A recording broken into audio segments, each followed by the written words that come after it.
All right, guys, a little mock draft time. Okay, I wrote my first mock draft for Congratulations. RotoWorld, NBC Sports. That's just a big accomplishment. Yeah, congratulations. Yes. Nice job. Yes. Connor Rogers is available now for free. NBCSportsEdge.com, RotoWorld.com. Your mock draft.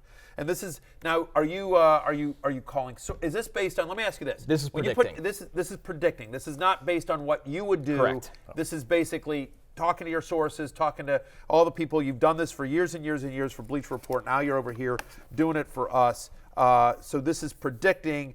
And let's go through the first, the number one pick at Carolina.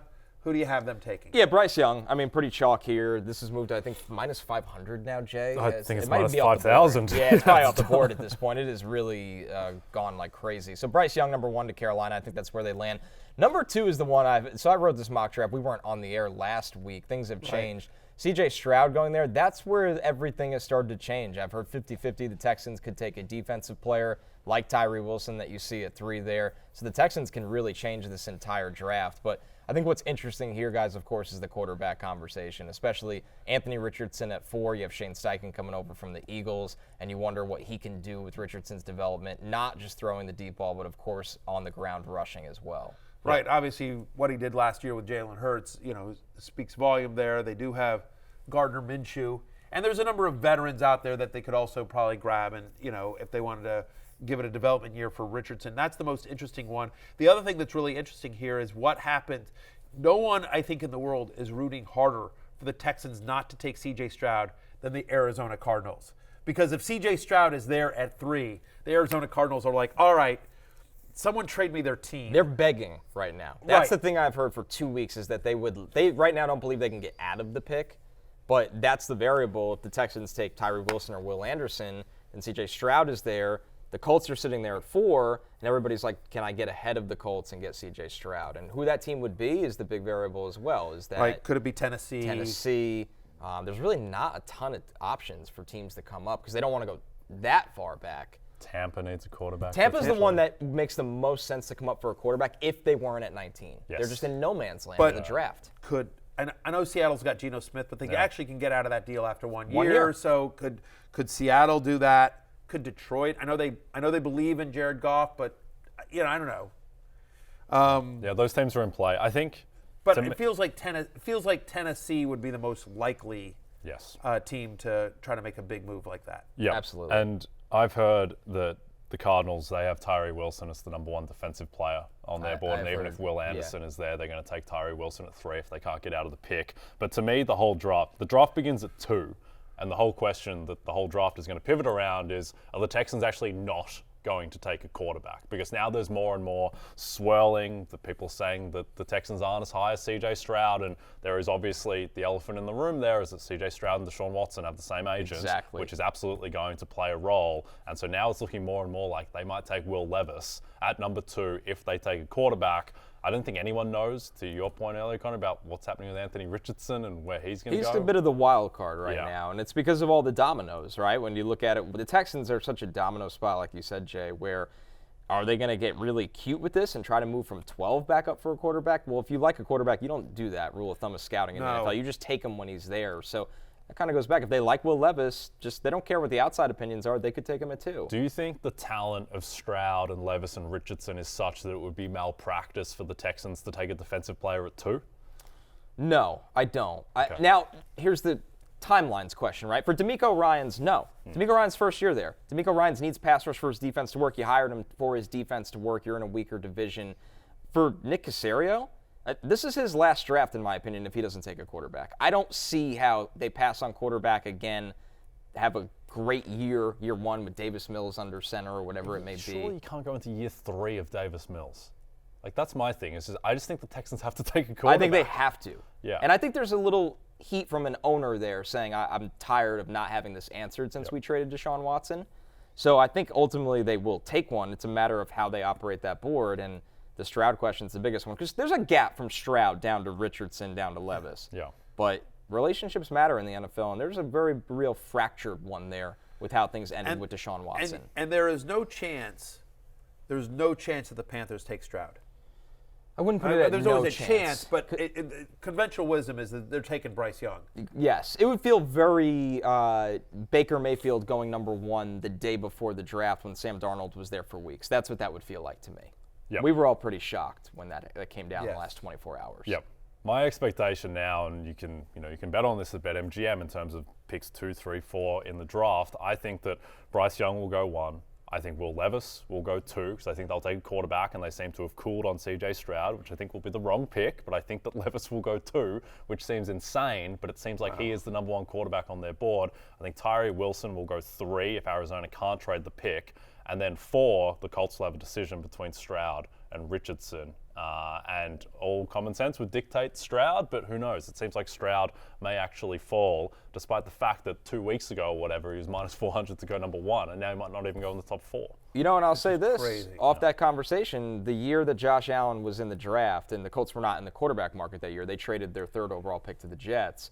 But I know Chris Ballard loved Josh Allen, and when you look at Anthony Richardson, he is the all-traits prospect of he could do it all. He could throw it a mile, he could run, he just needs to play more, he needs more refinement. So if you go by Ballard's history of what he likes, he is a guy that wants to swing for the fences. Josh Allen's a great comp. I was actually having this conversation with a friend on the way in, and my friend was asking me where I thought about Richardson. And I actually said, I hadn't even seen your mock draft yet, and I said, I thought the Colts made the most sense. And, my friend was anti him and just said, Richardson just says, I don't know, whatever, 56% completion percentage in college or whatever it was. I said, by the way, Josh Allen's completion percentage in college was awful. Like, if you look at all the scouting on Josh Allen coming out, it was just like big physical guy, can throw it a mile, obviously can run, but no, huge accuracy issues. And by the way, he played at Wyoming. Look at the competition. And now obviously Josh Allen is like the best quarterback in football, right? Or one of the top 3 guys. And so I sort of feel that way with Anthony Richardson. There's a lot of stuff you can coach in the NFL. What you can't coach is what that guy has.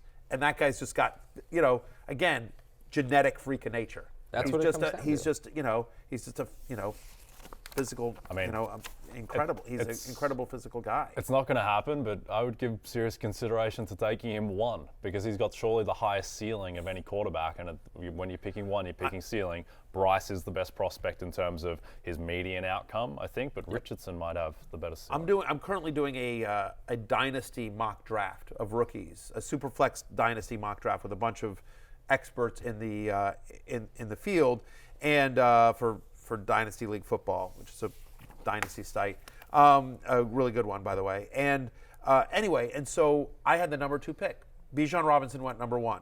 So it's Dynasty Superflex, where you play 2 quarterbacks. I took Richardson. I could have taken any of them. I just thought, again, for fantasy football, like who's got the most upside? In theory, this is so it's a dynasty mock draft. Like Anthony Richardson could be, has Josh Allen, Lamar Jackson, like he's got that kind of upside. He's got that ceiling. Absolutely. Speaking of Bijan Robinson, where'd you have him going on your mock? Down the board, and I even wrote in the mock draft. I have him at 28 to the Bengals, right? And we've talked about the Joe Mixon situation. Yeah. But I did write in the mock draft, I ultimately think Bijan will be taken earlier than this by a team trading up or back in from the second round. You do the exercise, and you're like, I just can't find that place for him earlier, but I know he's not making it to 28 because he's a top 5 player in the draft. As we get closer here, though, guys, the conversation we opened earlier the show today, the Chargers' future with Austin Eckler, the Vikings' future with Dalvin Cook, if those teams get there and Bijan Robinson's sitting there and they go, we have him as a top 5 player, we don't have our long-term future at running back set, he could also play in the slot. Bijan flexes out, he does everything. I mean, I wouldn't rule out the Chargers, I wouldn't rule out the Vikings, and once again, a team trading up. Bijan's going earlier than this, but the dream fit, of course, would be the Bengals at 28. It'd be incredible. I mean, just again, especially assuming Mixon moves on to another team, like Bijan Robinson going to a great offense like that, an explosive offense. Bijan Robinson on the Bengals is a top 5 overall fantasy pick to me. Yeah, absolutely. And right now, in terms of the market, he's favored to go to the Falcons, which seems very high at 8, and it's plus 200, so it's not like pencil him in there, but they're the favorite right now. And I mean, that I think would be a great fantasy fit as well, just with their commitment to running the ball. Yes, massive commitment to running the ball, and that feels weird, but then again, listen, they drafted one of the best blocking tight ends in with Kyle Pitts at what, 3, 4? at 4. Yeah, Fourth overall, blocking Fourth tight end. overall to make him a blocking tight end. It does feel weird. It does feel like, and I made Maybe this they joke trade before, back. but it does feel like the front office of the Falcons and what the coaching staff want to do are that they never talk to each other. They're at Yes. opposite ends of the building. They maybe not even have each other's phone numbers. Yeah. Because here you go. Here's Drake London. Here's Kyle Pitts. I'm going to run the ball. Yeah. And it's funny because I feel like the Falcons have drafted reasonably well with those picks, and the coaching staff has done a good job overall. It's just they're not interacting whatsoever. Yeah, I mean, look, Arthur Smith did as annoying as it was for fantasy managers of Kyle Pitts, the fact of the matter is he got the most out of that team. Like he's like, this is how I'm going to compete with no quarterback. I'm just going to, they grinded out some wins. You know what I mean? Like they competed. So I agree with you. I thought Arthur Smith, as frustrating as it was for us as Kyle Pitts managers, like I thought from an NFL perspective, he did a really nice job last year. Yep. It just doesn't seem in concert with what they're doing in the draft and how they're building this team. Yep. So we'll quickly run through picks 11 through 20 here. We talked enough about Will Levis. He falls to the Titans at 11 here. I think he goes earlier than that, as Jay hinted to. You have JSN at the that's at the most 15 fantasy relevant one right, to me. Yeah. Right, and you have him as the first wide receiver off the board. Yeah. Now you can't bet on draft props in every state, Jay, but there are some states that will do it. What are the odds on JSN being the first wide receiver off the board? Yep. So at BetMGM, he's minus 275. Right. So that's So I I basically think he should be done. minus 500. Okay. Yeah. That's a good bet. Yeah. Throw in some parlays. Boost those odds. Yeah. I like so it. that so JSN, one, that's done. Dalton Kincaid, pass catching tight end of the Lions. That would be a really, really good landing spot for him. That would be a rare rookie fantasy tight end that should finish as a top 10 tight end in the fantasy landscape. That's what that Rookie impact tight would be. tight ends tend to struggle. Yeah. There's pretty much. there's very few rookie tight ends that have ever had top 10 seasons as rookies. Evan Ingram, his year did because he was literally the only guy left in New York because they had so many massive injuries. Gronk's rookie year, fueled by touchdowns, he got into the top 10. But generally speaking, it is rare that a rookie tight end gets in the top 10. Having said that, though, we've seen how much that offense, Ben Johnson's offense, used T.J. Hawkinson. They sort of had a tight end by committee, whatever. Didn't Zylstra have 3 touchdowns at one point this year, like in one game? But so I do agree with you that if Dalton Kincaid went to Detroit, that would be pretty interesting given how high we are on that particular offense. Zay Flowers, do we get to Yes, Flowers at 20 to Seattle, and we saw this offense. We Yeah. saw this offense when Tyler Lockett was hurt last year. They just needed another guy for him and DK Metcalf for Geno to throw the ball to. He goes to that offense. He's 5'9". He moves really, really well. He's going to play in the slot at the next level, even though he played inside, outside in college. Seattle needs that number 3 wide receiver, and I think it's something they're looking at 20. I feel like we've just said that every single year, though. I know. I mean, I just feel like that's where number 3 wide receivers go to die. Yeah. There's so many guys over the years that they have drafted. Eskridge. He was a second-round pick. D. Eskridge is a great example, but literally, for years, it's just always been Lockett and Metcalf. Yep. By the way, I agree with your pick. I do know that the Commanders are very high on Joey Porter in the secondary. Wouldn't be surprised to see them go that route. I know he had a visit with them. He's visited a lot of teams. A lot of teams like Porter, but that one feels right to me. Him and Deontay Banks, they love the corners in this draft. The Commanders taking corner at 16 is something that I expect to happen. And then you close out the draft 21 through 31. We already talked about Bijan at 28, which would be the most fantasy relevant part of this mock draft. But 21, the Chargers taking Jordan Addison. We had our earlier report from ESPN's Jordan Reed that they're on pass catchers. I've heard the same thing for a long time. Addison is that guy that can win at all 3 levels. He can play inside, outside, despite being small. There's a theme with the Chargers that they want receiving help. And the same could be said with the Giants. They've had a visit with Quentin Johnston. They need size. I know they got Darren Waller, who could play as a bigger slot option, but then they have a ton of tiny wide receivers. Quentin Johnston has that size. He's got build-up speed to win down the field, and they know that after signing Daniel Jones, they got to surround him with help. Yeah, I mean they've got a bunch of wide receivers, but they all feel like sort of guys. Same guy. Waller, Waller I think was helpful, and so Quentin Johnson certainly becomes interesting if he winds up there as well. There isn't much other fantasy relevant guys here. Obviously, Bijan Robinson, we expect him to be the only running back in the first round to go. And Gibbs has a small chance, but it's an outside chance. Right. I think running backs over 1.5 in round 1, Jay's significant plus money right now. Yes, yeah, it seems like it's just going to be Bijan. And I think it's an interesting conversation with not just the wide receivers, with tight ends as well, just with the prevalence of passing now in the NFL and what we've seen from Justin Jefferson, Chris Olave, Garrett Wilson, these guys in their first year coming out, like people weren't allowed to do that previously. And the fact that they're playing at that level, I think you're going to see guys, JSN's probably the biggest candidate just because he is such a heavy favorite to be the first wide receiver drafted.